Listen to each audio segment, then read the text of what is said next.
Hello Pisces, Sun, Moon, Rising, and Venus signs. Kamusta kayo? Sana po ay nasa mabuti kayong kalagayan. Welcome back po sa Star Tarot.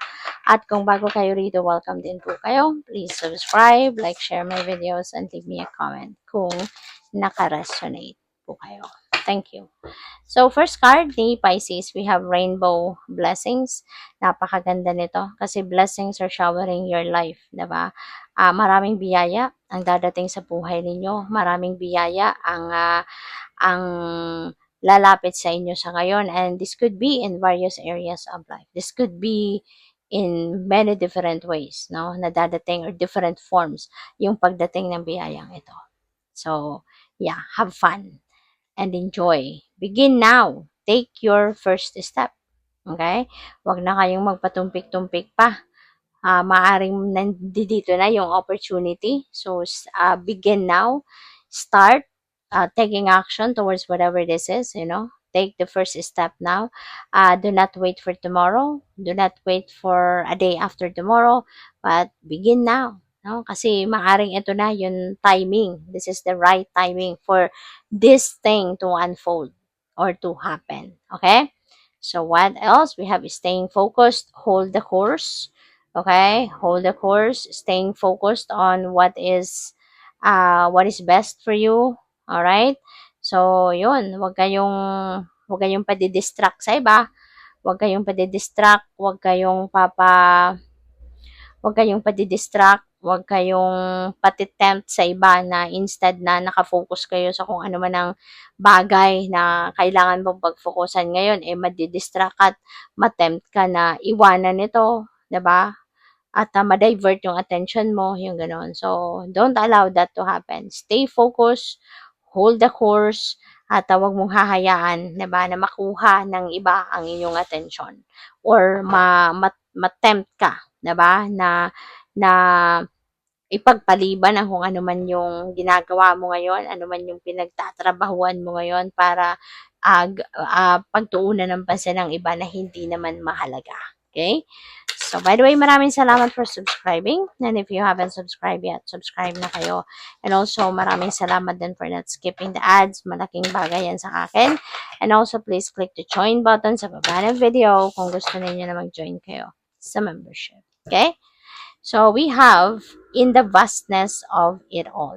Ayan. So, feeling ko, dito, Pisces, maaring there are a lot of parang pintong nagbubukas para sa iyo sa ngayon. Maaring ito na yon, yung rainbow blessings na to. Maaring maraming pinto nagbubukas para sa iyo sa iba't ibang area of life ninyo.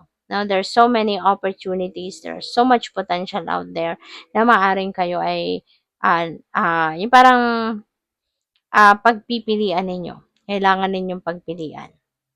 So, ang daming options, ang daming choices, parang ganon. So, good for you, Pisces. Kasi, kapag meron tayong iba't ibang klaseng opportunity, maraming opportunity ang dumadating, parang binibigyan ka ngayon ng liberty ng divine universe to choose which is best for you.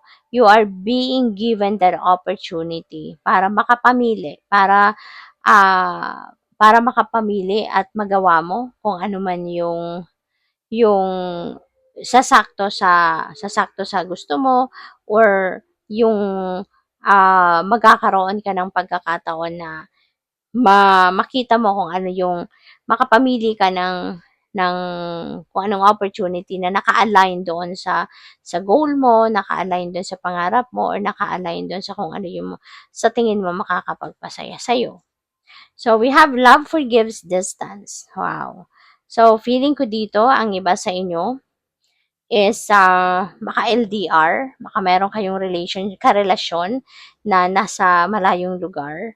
But despite that distance na meron kayo, strong kayo. No? Pwedeng strong ang relationship ninyo. May tiwala kayo sa isa't isa.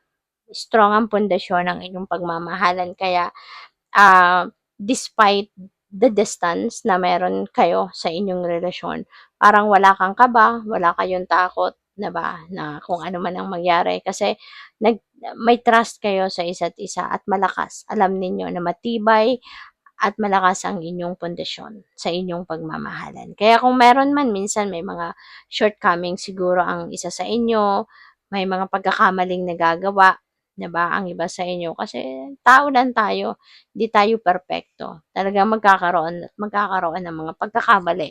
Kaya maaring kahit may ganun ang iba sa inyo sa relationship, napapatawad nyo pa rin. Napapatawad nyo pa rin at kasi mas pinipili ninyo yung pag-ibig, yung pagmamahalan ninyo, pinapahalagahan ninyo yung sinishare ninyo na pagmamahal sa bawat isa. Kaya nagagawa pa rin ninyo magpatawad. So, we have the sadness of letting go. Ayan. So, there are some of you as well dito na pwedeng merong ila-let go na sa buhay. 'Di ba? Pwedeng karelasyon 'yan, 'di ba? Baka ang iba sa inyo talagang siguro ang iba sa inyo yung bang matagal na siguro na merong alitan, may matagal nang merong hindi pagkakaunawaan, 'di ba? So, pwede na ngayon you are about also to let go or release your loved one. Pwede rin na ito ay trabaho. Baka pagod na kayo sa trabaho nyo, hirap na kayo, parang hindi na 'to nakakapagpasaya sa'yo, kaya ila-let go mo na din yung trabaho mo. And maybe nakakita ka na ng bagong papasukan, maaring magshi-shift ka ng ibang career, maaring napag-aralan mo na 'yan, napagdesisyonan mo na, kaya maaring ila-let go mo na din yung trabaho mo sa ngayon, 'di ba? Pupuwedeng kaibigan, maybe you have discovered na yung tinurong mong kaibigan ay hindi naman pala kaibigan ang tingin niya sa'yo. Maaari na yung kaibigan na 'to tinuring mo at minahal mo bilang parang kapamilya na, pinahalagahan mo siya, pero maaaring nadiskubre mo na ikaw pala ay sinisiraan, na ikaw pala ay parang hindi kaibigan nga ang turing niya sa'yo, kundi pupuwedeng karibal or pupuwedeng competition, yung gano'n. So, nagpanggap lang, 'di ba? Maaaring nagpanggap lang ang kaibigang ito, 'no, na parang isang tunay na kaibigan just to get something out of you. Baka meron lang itong hidden agenda sa'yo. Kaya, yun. So, niloko ka. So, ngayon, maaaring ikaw ay magde-decide, no, na i-let go na ang taong ito. 'Di ba? So, what else? We have the learning of rights. Baka ang iba sa inyo nag-aaral, no? O pwedeng nag-aaral kayo, and that could be related to spiritual practice. Baka, ano kayo, baka, may inaalam kayo kung paano, kung ano yung, pwedeng related ito sa mga spiritual na mga ceremony, you know?